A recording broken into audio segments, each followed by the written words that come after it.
And we are live. What's going on YouTube Live? It's your boy Billy Rowe.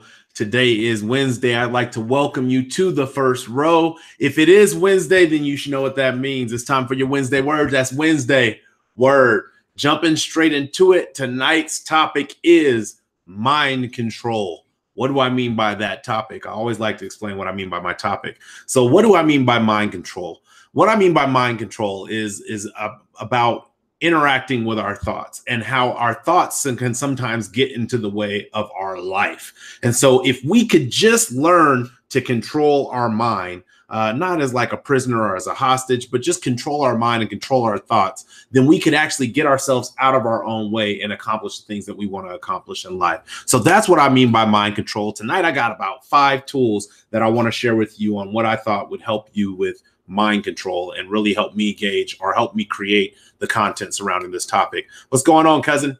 Jumping straight into it. So the first tool that I came up when I started thinking about this topic of mind control was clearing the clutter. Wow, it kind of became a tongue twister really quick.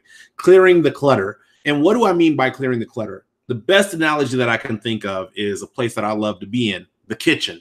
If you are trying to prepare a Thanksgiving, Christmas, any big meal, if you don't celebrate those holidays, any big meal that you're trying to prepare, if you're trying to prepare that in two different ways, one in a very small space, and that space is filled with dirty dishes, or there's a lot of things on the counter and there's not a lot of space that you can utilize, then that clutter kind of impedes the progress of you making the dinner. So you kind of have to, the first thing when it comes to clearing or getting mind control under control is really clearing the clutter that we have in our minds, in our mental landscape. And so giving yourself really what clearing the clutter in your mind will do is it really gives you a fighting chance to be able to like organize your thoughts and really engage with reflection so that you can have, it's going to sound strange, but meaningful conversation within so that you can actually affect the things that are going on the outside of you. Hey, what's going on, Terrell? It's good to see you. Gosh, I forgot how to pronounce your name, but hello. I remember you told me, and I'm going to look that up because you've spelled it phonetically for me. If you want to do that again, please spell it again, and I will try to do my best to remember it. But it's good to see you. So clearing that clutter, again, what it does is it allows you to really be able to engage with a healthy platform or a healthy starting point in your mind. It's really hard to say, okay, I want to focus on getting better thoughts and getting better actions and better results.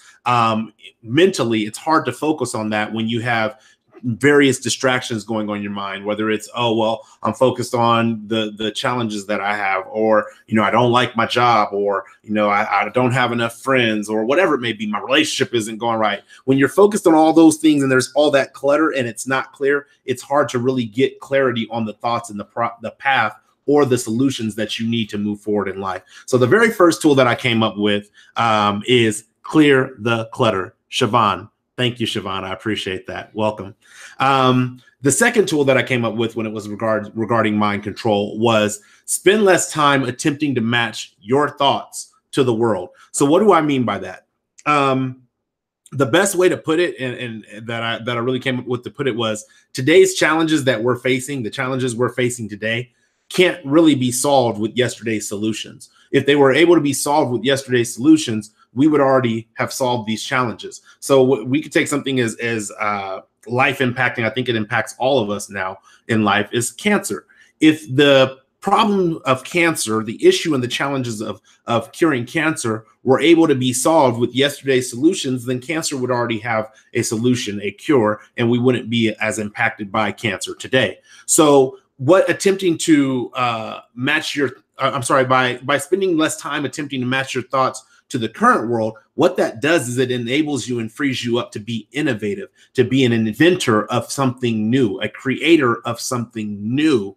When you are so busy trying to say, okay, well, this is what I think, and where does that play a part, or how does that match up to where the world is today? Then you end up in places where you don't get the internet. You end up in places where you don't have the automobile, where you don't have the steam engine, where you don't have the use of plastic, where you don't have the craftsmanship of blacksmith to manipulate metals. You don't have those things because those thoughts, before they became manifest into reality, those thoughts were actually something that somebody had to think of inside their mind. They probably had a little bit of clutter in their mind, but that clutter was new things, things that had yet to be seen in the world. And what you do is when you spend less time trying to line your thoughts up with the world or with what society thinks is acceptable or whatever it may be, what you're doing is you're freeing yourself up to innovate solutions for your life. So that's the second tool that I came up with. Spend less time attempting to match your thoughts to the world. The third tool that I came up with was avoid content contamination. So contamination is a very a scary thing when it comes to the mind space, because if we think of something as simple as water, let's say I live on a plot of land in a rural country and I have a freshwater well, and that is my source of water. If something contaminates that water goes from being healthy and useful to toxic and poison, or to useless and poisonous. And so our minds are very much the same way. I think that the mind overall has the desire to be healthy. Now, there's some situations that can come up that can take that off the scale or take that another direction. That can be mental health issues or whatever it may be. But overall, I think the mind has a desire to be healthy. When we start pouring in content, however, whether that's negative content from listening to stories that other people have in regards to us, whether that is in the type of music that we listen to, I can't say that, I really want to care about women, or I'm really for women's rights, or I'm really for the liberation of my people. I can't say I'm for these things and then listen to music that is counterintuitive to that, because that is contaminating my thought process. I can't say drugs are bad, I shouldn't do them, but then listen to a bunch of music that says do drugs, pop pills, have a good time, always be high, you only live once, you only got one life to live. I can't interact with that, and I can't feed that into my mind. And so that the second part of avoiding content contamination for the mental landscape is understanding there's your subconscious mind and there's your conscious mind. It's kind of easy to avoid things in the conscious mind. However, in the subconscious mind, it's a matter of you consciously making an effort to keep things that can potentially be harmful to your mental landscape out of that area consciously, so that you don't even get the subconscious messages or the subconscious messaging that can be found in those. And one of the things that is big on developing any habit that I have, even good or bad, doesn't really matter, is repetition. So the more that you're interacting with something, if you're interacting with healthy content, whether that's, understanding emotional intelligence, understanding leadership, understanding growth, understanding meditation, reflection, if the more you interact with those things, subconsciously, you are nurturing your mind, and consciously you are nurturing your mind. But the same goes for the other side of that coin, where I think Earl Nightingale said it best: the ground doesn't really care. The mind doesn't care what you pour or what you plant into it. You can plant vegetables and fruit that you can consume, or you can plant nightshade, a deadly poison, and it will grow both in abundance. The mind is very much that way. Whatever you're placing into it, be very aware of it and make sure that you're not creating unnecessary contamination. So that's the third tool that I came up with. The fourth tool that I came up with in regards to this content was accept mastery of your thoughts. So part of mind control, and it's kind of the visual that I got. I don't know if you've seen the flyer that I put up a teacup in regards to the Get Out. And part of the movie Get Out, when the teacup was being used, it was sending the person or the main character into this space called the sunken place, where they didn't have the ability to control what was going on the outside. Like, they could see what was going on the outside, but they couldn't control what was going on the outside. So accepting mastery of your thoughts means that you're in the driver's seat. Like, you get to choose how this vehicle is going to go. You get to choose how you're going to interact, not react, interact with the day that you have. Whether somebody cuts you off, whether somebody makes you mad, whether somebody makes you happy, you get to choose how you're going to interact with that. And that's part of having that mastery of your thoughts. The other aspect of it is, and to kind of give you some contrast to what I mean by this, is if you were driving a car, let's say you're driving a car, I don't think that you would sit in the driver's seat and allow the person in the passenger seat to drive the car. So what mastery of thoughts allows you to do is it allows you to say, look, I'm in the driver's seat. I'm going to have my hands on the wheel, the 10 and the 2. I'm going to have my foot between the gas and the brake, and I'm going to control what direction this vehicle goes in. The only difference is the vehicle is your body. The vehicle is you as a physical person moving through this current space and time. So that's the fourth tool, that I came up with. Accept mastery of your thoughts. And in order, the last thing I want to say, because I have it here in bold, in order to become a master of your thoughts, you must first be a student of your own mind. If you don't understand how you think, why you think the way you think, what things have poured into that may need to be let go, what things you may need to go seeking to glean. If you don't understand that, if you're not a student of your mind, it's going to be hard to be a master of that. Because again, I think that the student relationship really reflects on taking the time on reflection and learning who you are and why you are the way you are. So that's the fourth tool that I came up with. And the fifth and final tool that I came up with in regards to mind control was connect the relationship.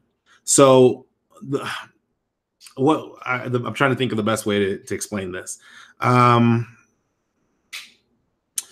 So the mind, without the mind, you can't bring things into reality. So there was I don't remember if it was an Interstation or a Wednesday Word that I was doing, but I was talking about that the moment that a person loses their ability to dream, that is the very moment that they lose the ability to manifest things in reality. So connect the relationship. What I'm saying is connect that relationship, that what you're seeing today in the physical is something that you have first seen mentally, whether it mentally, spiritually, however you want to interact with that. But you've seen it in your mind before it comes to manifest. I don't care if it's something as simple as going to an interview, if it's something as complex as building IKEA furniture. You have seen it in your mind, and because you're able to see it in your mind, that your mind brings that into reality. So connect that relationship, because the unhealthy things that you have around you today are a result of your mind bringing those things, materializing those things into your existence. The same thing goes for the positive things that you have today. Your mind has worked to bring those things into existence. My ability to articulate, my ability to read, my ability to research, my ability to apply, all those things my mind has been working my entire life to bring in to my reality. So when I'm looking at the results that I have today, good or bad, I have to own the decisions that I've made to allow toxic or positive contaminants into my life or into my mind, because those are the things that are now mentally manifesting in my life. So I hope you've enjoyed the Wednesday Word. I want to really quickly go back over the bullets that I gave, or the tools that I gave for the first row tonight when it comes to mind control. So the first tool was clear the clutter. Come on, sweep everything off the desk, throw it in the trash can. Don't sweep it on the rug, because you'll have to deal with it later. Number two, spend less time attempting to match your thoughts to this world or to the world. Number three, avoid content contamination. Number four is accept mastery of your thoughts. You're in the driver's seat. Keep your hands on the wheel, keep your feet on the pedal, or keep your feet between the pedals, the gas or brake. And number five is connect the relationship. Understand that there is a relationship between what you're experiencing today in life and the mental landscape of which it manifested out of, and figure out what is the best mental landscape you can have in order to manifest the best life that you can possibly generate for yourself. And that's not just physical from the space of financial, that's from every aspect of your life. So other than that, I want to share a story with you. As with every Wednesday Word, I like to share a story on what kind of got me thinking about the topic, what kind of got my juices flowing and creating the content. And in this particular one, it's actually, it's interesting. It's not a specific story, but it is a specific mindset that I have used in the past and in the present. And really what it is it's a logic filter that I use. So I go around and I pretty much tell people, like, I'm not an overly emotional person. I used to be when I was a child, but as I've gotten older, I've become less emotional and much more logical. And so I have experienced some things in life where, I have had to learn to really heavily rely on my logic. And so what I've been doing is I've been listening to audiobooks. I've listened to an audiobook that I would recommend highly, The Light Switch. I can't remember. I think the author is Sean Anker, but don't quote me on that. I would recommend that book to anyone who is really looking to understand how to develop relationships. I pride myself on a formula that came out of that, the friendship formula, where that formula talks about how we spend time with people and how we interact with people and what builds deeper and more meaningful connections. So I've spent this time developing myself in many different areas, but we're just going to take relationships for that matter. And in developing myself in these areas, I still have to be able to acknowledge that there are certain aspects of me that are going to be emotional or that may be impacted or affected, just depending on what the situation may be. But typically in relationships, when you may be in love, or you may be in like, or you may be in infatuated, it may be in many things. I have learned that many times I would make emotional based decisions because of the fact that I was, in an emotional compromised state, whether I was fatigued or I was sad or I was hurt, whatever it may be, I would make these emotional compromised positions. So from the mind control standpoint, what I had to learn how to do was be able to immediately acknowledge when I was making decisions based off of emotion versus making decisions based off of sound logic and good judgment. And so there's been times where maybe I'm interacting with a woman and I'm really liking her, and it's like something comes up and my emotional side says, oh, wait, be jealous because, you don't know what she's doing. And my logic side immediately has to come in and say, don't do that. Like, what are you going to gain from creating this jealousy? What are you going to gain from interacting or really allowing this jealousy contaminant to spin around in your mind? You're going to mess up the landscape that you have. And so I say, you know what? Don't do that. Be willing to trust this person for what they have shown you. And if worst case scenario, you're getting played, or some people say you're getting finessed, then live with it. Life happens, move on, and you make a better choice, hopefully the next time. And so that's what I really started thinking about, this concept of mind control. Like, what is it that allows me or us to stop those emotional, reckless, giving people the power decisions to control our lives, and really brings back in that ownership and that accountability to make the best decisions for us possible. And so again, I know it's kind of a vague story. It's not very specific, but that is what mind control is about, is being in a place where you continue to call the shots for you, and you're not allowing the stories that people tell you. You're not allowing the stories that you sometimes make up in your own mind to be the person or be the navigator of your journey. So I hope you guys have enjoyed this particular Wednesday word on mind control. It's something that you're going to have to work on. It's something that I have to work on daily. And I don't know if there's ever going to be a day or a week that I don't have to work on it. So just engage with it a little bit, see how it works for you. Happy to hear, if you're watching the replay, how that works for you, what your thoughts are. Thank you for the people who are viewing in the live chat. Appreciate you guys watching. The next time the Wednesday word will actually be live will be on Tuesday. That will be November. Wow, I just went back in time. February 5th. And that'll be at 7 p.m. That'll be an intersession on single parents, and that will be with Smoochie Jackson. So if you watched last night's intersession panel, she was actually on the panel. Also, if you missed this week's Keeping It Real Estate with Key Bryant, you might want to go back and check that out, because if you don't own a house or you're thinking about home ownership, that one was like the truth. It got me thinking, and I actually own a house. So you might want to go back and catch the replay of that. But other than that, I'm happy you guys came to tune in with me today. If you like this video, please share it. If you share this video, please like it. I'm happy to engage with you in the live chat if you watch live. Happy to engage with you in the comments if you're watching via the replay. But thank you guys for your time. I look forward to seeing you next week on The First Row. Until then, one love, peace, and God bless.